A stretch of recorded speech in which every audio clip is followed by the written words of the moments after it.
The will to survive and the desire to create something are humanity's most important drives. Even the worst strokes of fate cannot break these needs. In the upcoming city builder strategy game, New Cycle from Turkish developer Core Engage, it is up to you to prove that these drives will always exist. In New Cycle, you set out to rebuild society as the leader of a small band of survivors after large parts of the world have been destroyed by a devastating solar flare. You start your settlement by gathering basic resources to satisfy the needs of your people and give them hope for a better life.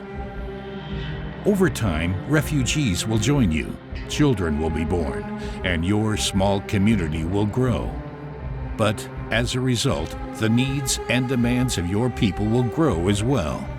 If these needs are not met, the morale of the entire settlement will deteriorate, with potential devastating outcomes. Through hard work and consistent research into forgotten technologies, you'll evolve your settlement. The more advanced the technology, the higher the requirements for completing that research will be. For example, paper production and a corresponding supply of wood for the sawmill play a major role in your ability to evolve your settlement. In addition, some research branches build on top of each other. If you haven't researched basic metalworking techniques, you simply don't have the base to process tin ore to ingots later. You will only have to manage a handful of different resources at the beginning, but this number increases threefold or even fourfold after a few hours into the game. More technologies ensure a steadily increasing quality of life for your people, but also lead to higher demands from your residents. Soon, it will no longer be enough for your inhabitants to live from emergency rations or to run through the streets in torn rags. They will demand a variety of meals, warm clothes, and proper health care. In order not to jeopardize progress, you must legislate. Are you giving your people more rights while slowing down your economic progress? Or are you enslaving them to ensure high production yields while having children work in the factories? The more your settlement grows, the more difficult it will become to keep the production chains running. Initially, this is easy because there are only a few stations and buildings that are connected with each other in terms of production and technology. Luckily, from time to time, merchants will visit your town who allow you to trade goods. As you progress, you'll need to weigh up exactly how many hunter-gatherers you really need to maintain basic supplies. This is because more advanced buildings need more staff and also better trained residents, such as craftsmen or specialists.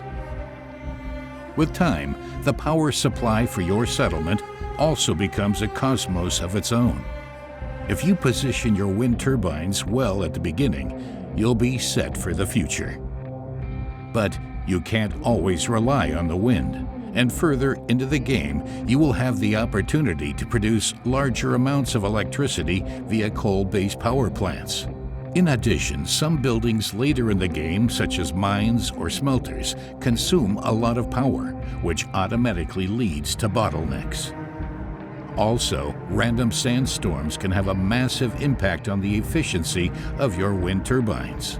An event like this inevitably leads to the question, which buildings do you shut down in order to not put the power supply of your most important infrastructure at risk?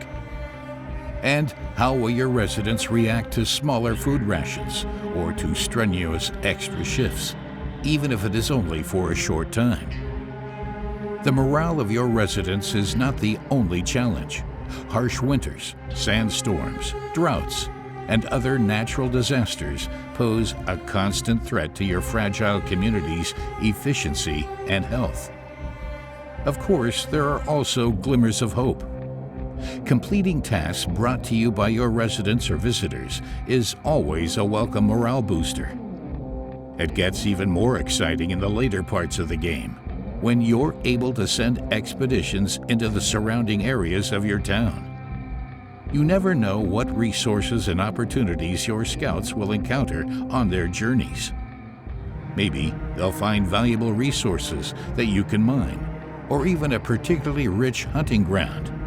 In any case, it is worthwhile to explore the world around you and set up outposts, even if it is only a watchtower which guides new refugees to your settlement.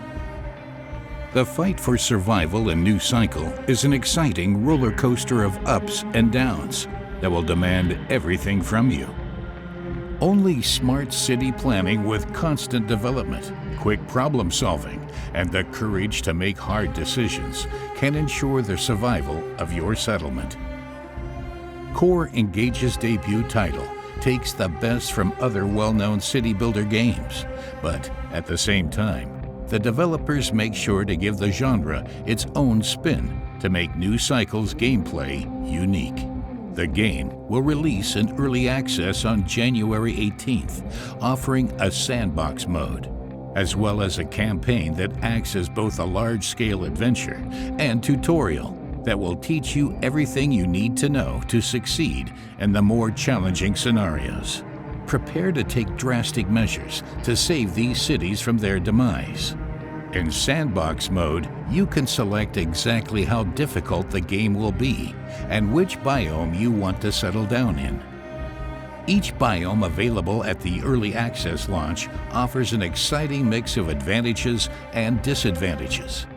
For example, if you choose the mountainous region, you will have to deal with harsh winters and less food, but you will have significantly increased yields from mining.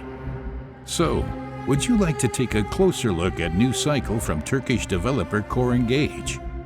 Wishlist the game today, so you don't miss out on news and the early access launch on the 18th of January.